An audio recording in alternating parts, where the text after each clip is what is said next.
In this final episode in the month of July 2024, let's talk about local government autonomy with respect to revenue allocation. And I have a guest, a special guest will be on the show tonight to do this with me. Welcome to MarketSquare. My name is Oluwapelumi Awe. And as your host, I'm happy to have you join me tonight on MarketSquare. On the screen, you have an image that tells of the summary of gross revenue allocation by the Federation Account Allocation Committee for the month of May 2024, shared in June 2024. You have the distribution there, the statutory allocation for the federal government, you have for others, and also for VAT, you have for the state as well, and also for the local government. Just to call out the figures again for you, to the federal government, it was around 365.81 billion naira given disbursed to the federal government account, and then to the state you have 388.42 billion naira disbursed to the state account, and then to local government you have about 282.48 billion naira there. You also have the next image that tells you of the sum total of the amount given to them. You have it on the screen right there. Now, in April 2024, the amount shared was about 1.208 trillion naira. But in May, no fewer than 10 states across the Federation received a boost of 50% or more in their monthly allocation from statutory federal funds, even as 12 out of the 36 states received an increase of about 40% or more in their monthly allocation. In spite of this, there have been questions with regards to the development in the 774 local governments in Nigeria. And every time this is being discussed, the conversation about local government autonomy gets debated upon. Even recently, you must have heard about the fact that the local government they took the federal government and state government to court to be able to fight for their autonomy, to be able to get things done in their different places. Now, a big question we seek to answer in today's episode on this show tonight is with respect to local government economic development and local government autonomy, shining the light even on the allocation given to the local government in Nigeria. Now, my guest tonight is a specialist in this regard, is a lecturer at Covenant University. Please welcome with me Dr. Olabanji Ewetan. Welcome to the show, sir. So let's start with a question that I think it's a good way to begin this conversation on the show tonight is, in your opinion, do you think our local governments are doing well at the moment? Do you think local government, I know you've stayed in Lagos for a while and now I think you're out of Lagos at the moment. Do you think our local government, I haven't been in both states, are doing well at the moment? Well, if I'm to give my opinion on that, I don't want to sound judgmental, but I don't think presently they are doing well. Maybe there are a few of them doing well, maybe because of the commitment of the governor. As I remember when Fashola was governor of Lagos State between 2017 and 2015, a lot were done. Where I was staying in the Kotu area. Presently, you judge them by the services they are providing in terms of provision of local goods, roads, and so on to enhance the economy. And for me, they are not doing anything significant. Presently, maybe just few of them. So I think that's how I would describe their performance so far. Wow. So you mentioned Mr. Fashola, who at the time you were still in Lagos from about 2007 to 2015. He was, I think he was the governor of Lagos State at the time. And you've also you're staying presently outside Lagos, so you can tell already the difference. But one would wonder what has changed from that time up until now. Because I remember at the time that where I stayed in Lagos, I think the local government I stayed in Lagos, around Ibadan News site at the time, you have it that Fashola would come in once in a while on a bike with helmet to check the work they were doing in the local government. That was how he followed development back to back. Now, but at the moment, the sharing formula for the allocation of funds used at the moment is 52.68% for the federal government, 26.72% for state, 20.60% for local government. But when it comes to VAT, the local government seems to take about 35% of that, 35% of the amount to be disbursed. What do you think of the distribution of revenue compared to the needs in the different structure of government? I mean, federal government, state government, local government. Do you think this sharing formula is fair enough given the many needs in our local governments? Well, very good question. When you talk of the needs of each tier of government, I think we need to refer to the Constitution of the Federal Republic of Nigeria in terms of assignment of responsibilities to each tier of government. Their assignment of responsibilities in terms of the exclusive list, which is for the federal government, the concurrent list for federal and state, and the residual for state and local government, defines the need of each local government. And as far as I'm concerned, local government is the closest government to the people, and that is where government can impact on the welfare of the people. Currently, the federal government is overburdened with so much, and there's so much concentration of resources at the center. So the allocation I've talked about is the vertical allocation among the three tiers of government. My major concern presently is that there is existence of vertical fiscal imbalance in terms of mismatch between revenue basis and the expenditure needs of states and local government. There's so much to be done at local government. I can tell you, if the needs of local government can be addressed, a lot to be achieved and there will be less tension in the country. Let me tell you clearly, subnational government in Nigeria have very limited internal revenue. Many of them are not even generating enough revenue. And they have the low potential of cost recovery, but they serve a largely poor population. So the thing is that local governments have very limited revenue generating powers. And there's so much reliance on transfer from federal account. Unfortunately, until the recent Supreme Court judgment, the states, they have been controlling local government funds, which should not be the case. The spirit of the 1999 Constitution makes it clear that there should be a joint account for state and local government. And the essence of that is for state government to supervise local finance to ensure that funds are judiciously used. They are not to capture those funds. And that's what they are doing. Let me give you an example in this water that I'm saying. Come members in water. You go around, local goods are not provided. Roads are not provided. These are things that can enhance local economy, that can show up the value of economy and improve and increase the value of properties. But that is not the case. Once there is a little rain, everywhere is flooded. So what do you expect? The welfare of the people are negatively impacted. So for me, there is a vertical fiscal imbalance presently. Local governments are not getting enough revenue. Even the one they are getting, they are not in control. But I believe what the president has done by taking them to court is a game changer.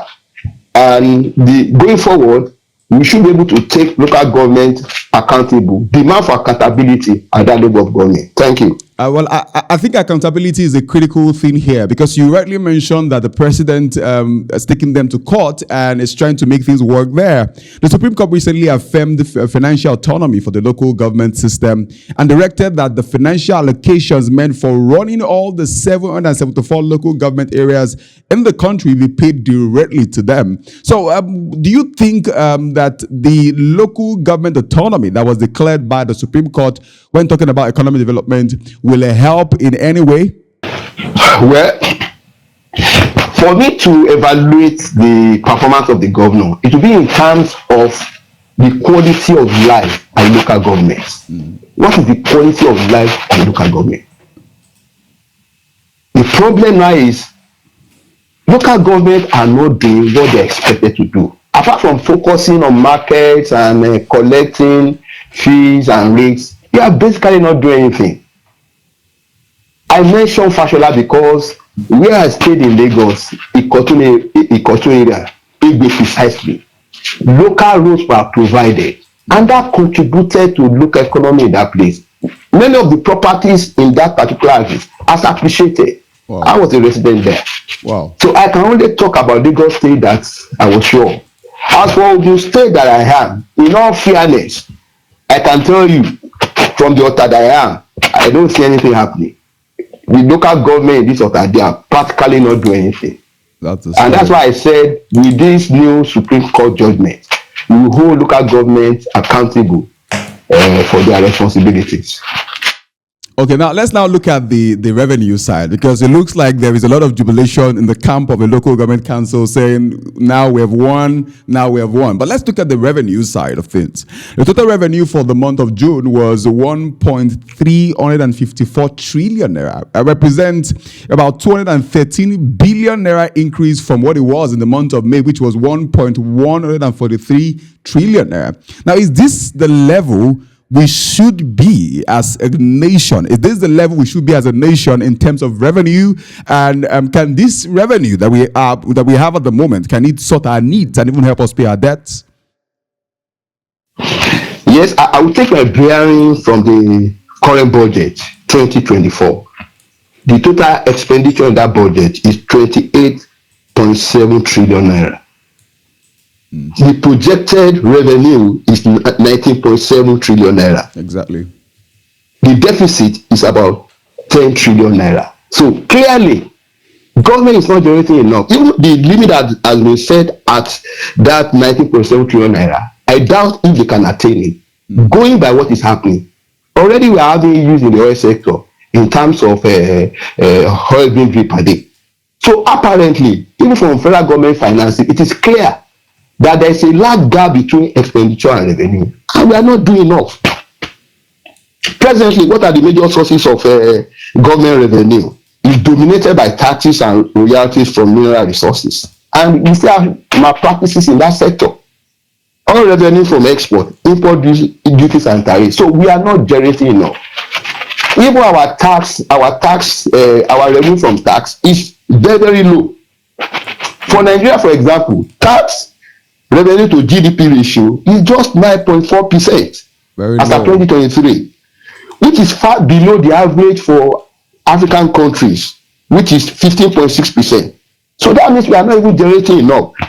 Government needs to expand the tax net. There is so much reliance on transfer from the federation account that the three tiers of government, they are not looking in the direction of taxes. I'm very happy that the current president set up a tax reform committee to address this issue, led by a reputable tax consultant. Yeah, Mr. Tyler. You know, tax should be the major source of government revenue, and not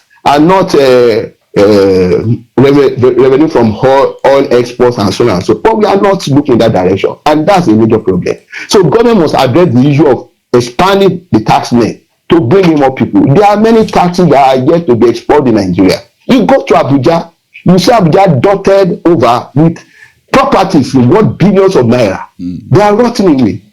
Government should do something. Explore wealth taxes to bring in revenue.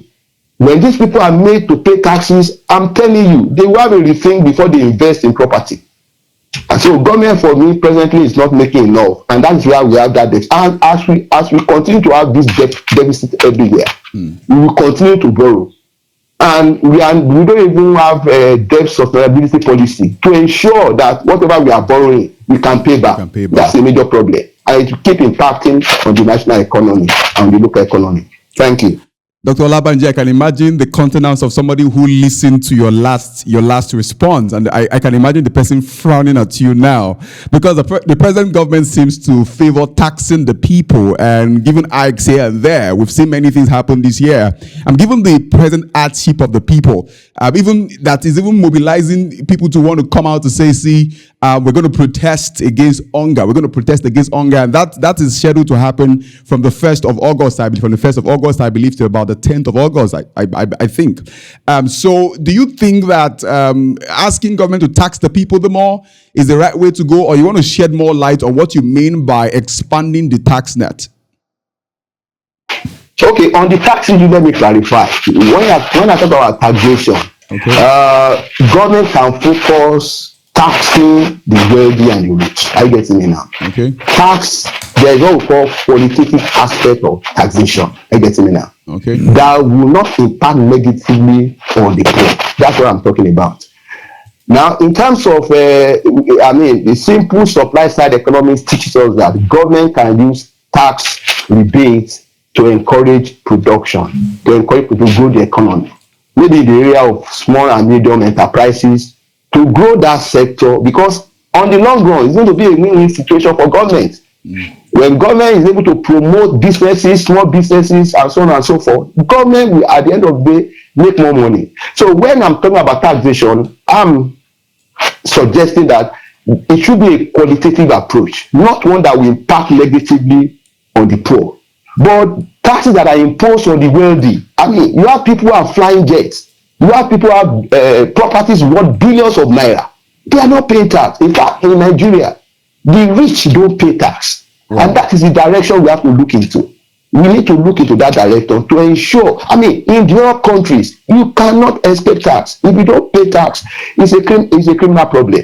So, in applying tax as a policy, government can use it discriminately to focus on the rich and the wealthy and not to impact negatively on the poor. Also, government can come with intervention policies to encourage micro, small and medium enterprises. Okay. Micro, small and medium enterprises. I mean, the Asian Tiger development tells us clearly that the economy was able to grow because they focused more on micro, small and medium enterprises. And they have the potential to generate more employment. This is the direction government should look at. Thank you. Okay, it was good you had to clarify your suggestion of increasing the tax net, and thank you for shedding light on that.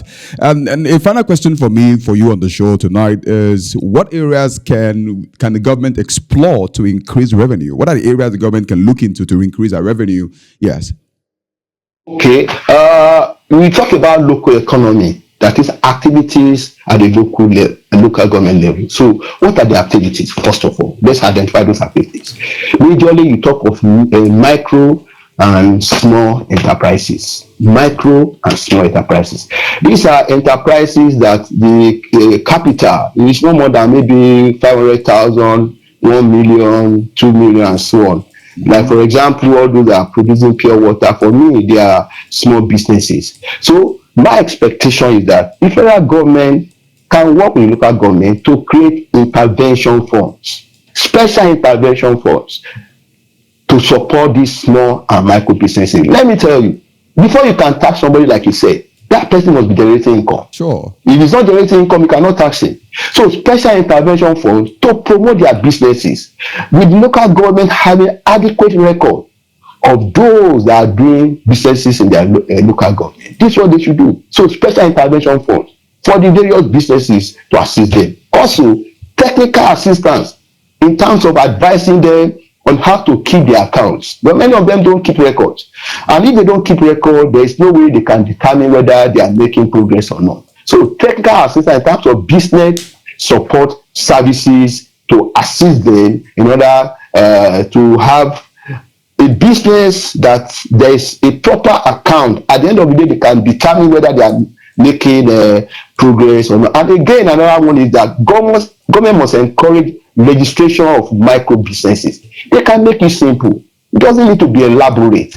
Just create a very simple portal for everybody to register. It's going to be a win-win situation for the local government and the federal government, because the local government will be able to identify these businesses, and when they start making money, they'll be able to locate them and they'll be able to charge a little fee for the service they are provided. So government must focus on local economy through special intervention funds to promote the growth of micro and small businesses, and also the environment in which they do their businesses, in terms of providing the spaces, very good market environment for these people to converge and do their businesses. And they should also encourage them to leverage on the technology. I mean, every technology is a game changer now. It doesn't matter your level of business. You must have your presence on the technological platform. Thank you. You've mentioned special intervention fund, you've mentioned technical assistance, you've mentioned registration, you've also mentioned that government should encourage them to embrace technology. Dr. Olabanji Ewetan, thank you so much for coming on the show tonight to share ideas in regards to how the federal government can assist the local government to excel and even do more and enjoy their autonomy as they would have it soon. Thank you very much for coming on the show. All right, let's now do the number.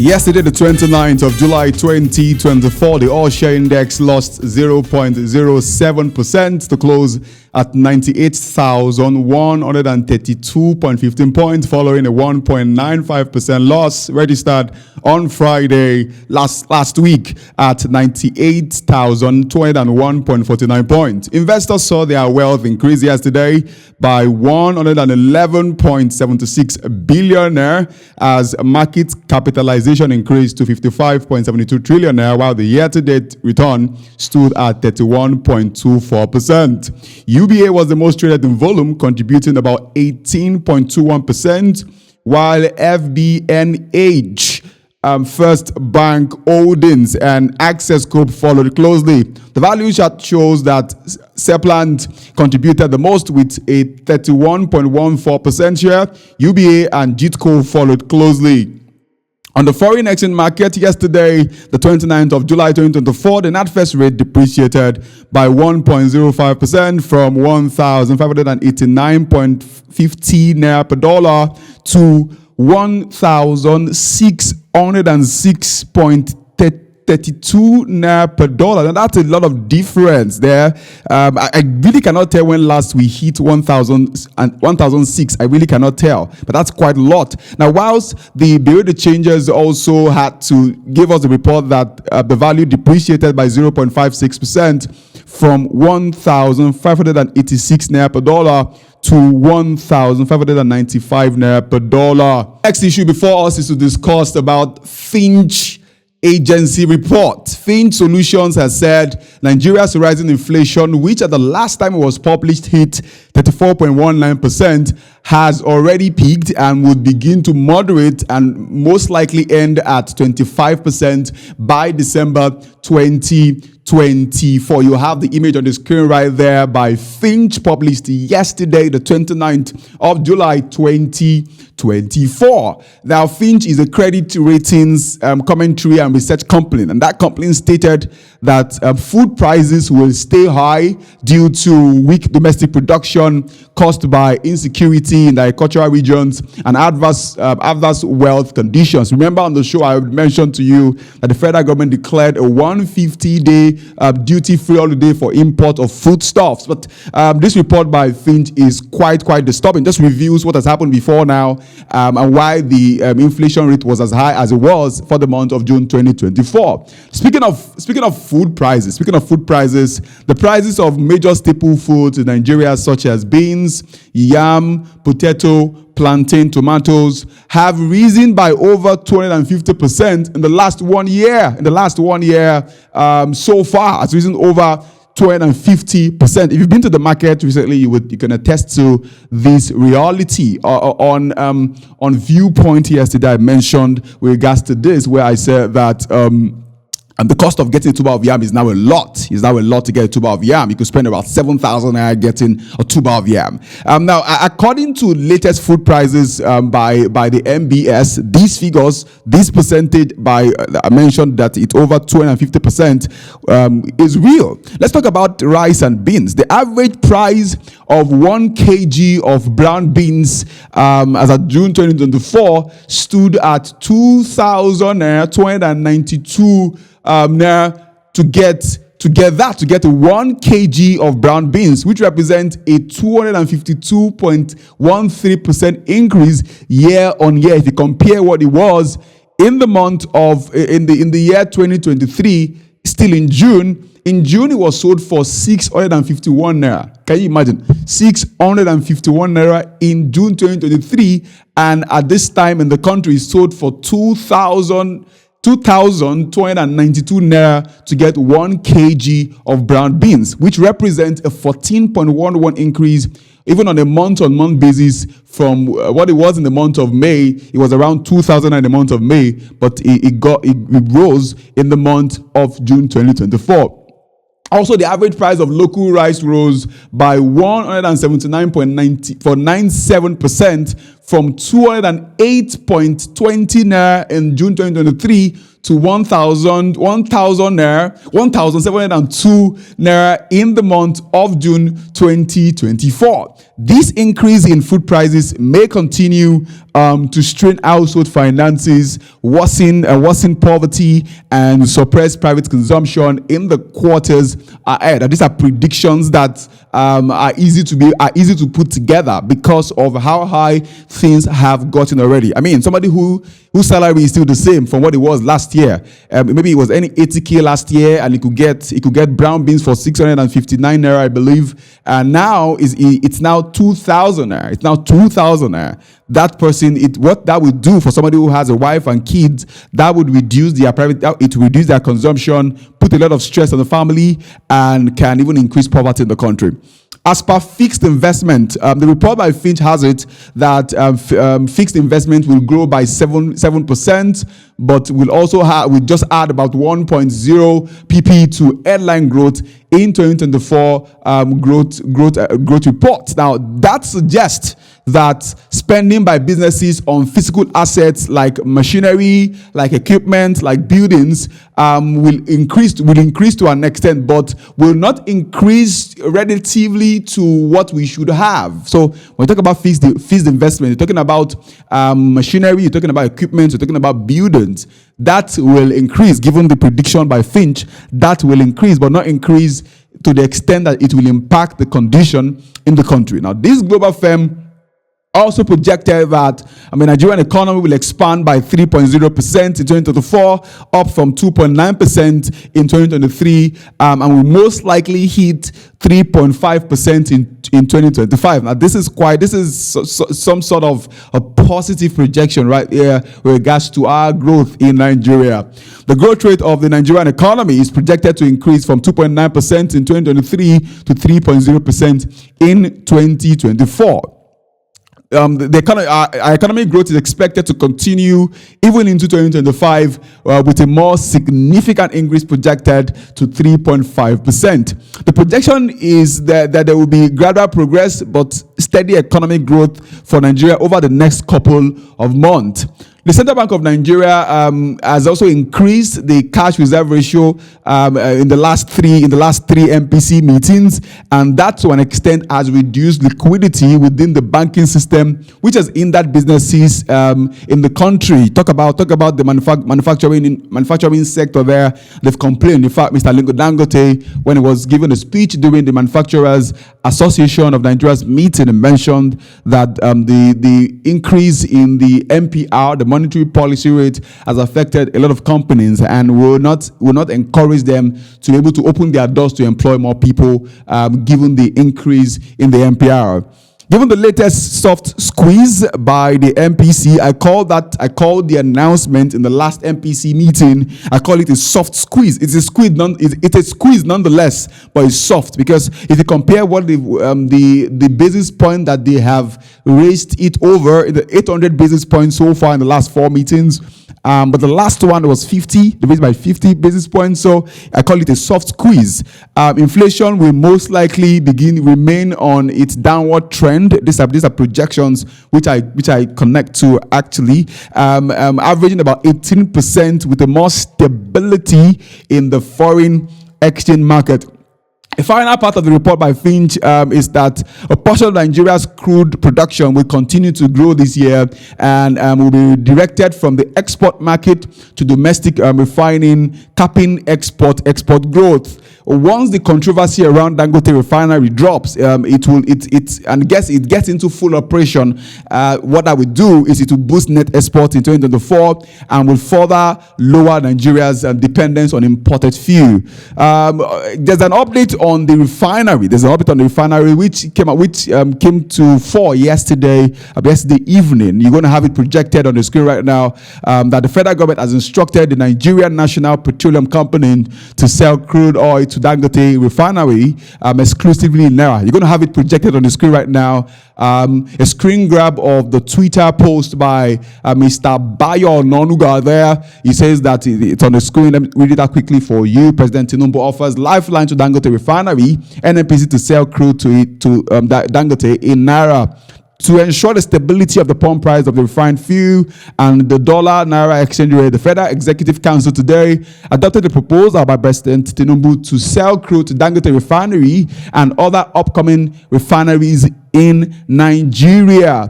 Dangote Refinery at the moment requires about 15 cargoes of crude at a cost of $13.5 billion yearly. NNPC has committed to supply 4, but the FAAC has approved that the 450,000 barrels meant for domestic consumption be offered in naira to Nigerian refineries using the Dangote refinery as pilot. The exchange rate will be fixed for the duration of the transaction.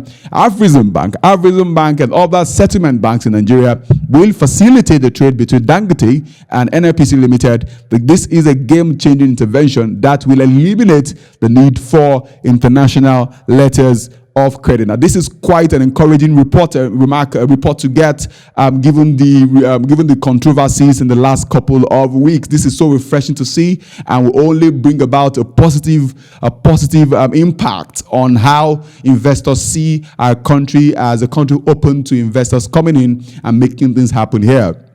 It's been an incredible time on the show today. I have spoken with Dr. Olabanji Ewetan with regards to local government autonomy, and also what it has to do with the federal government allocation to our local government, and how our local government can develop going forward, given the declaration by the Supreme Court. I've also shared with you on the show today a report by Fitch with regards to the projection as touching inflation rate, as touching our economic growth, and also the impact of the CBN directive, and also the getting to full operation possibility. Okay, the possibilities of Dangote Refinery getting into full operation and impacting our general economy. Thank you for joining me today. Do well to follow us on all our social media platforms, on Facebook, on LinkedIn, on Twitter, on Instagram, on TikTok, to get updates every time we post anything. My name is Oluwapelumi Awe.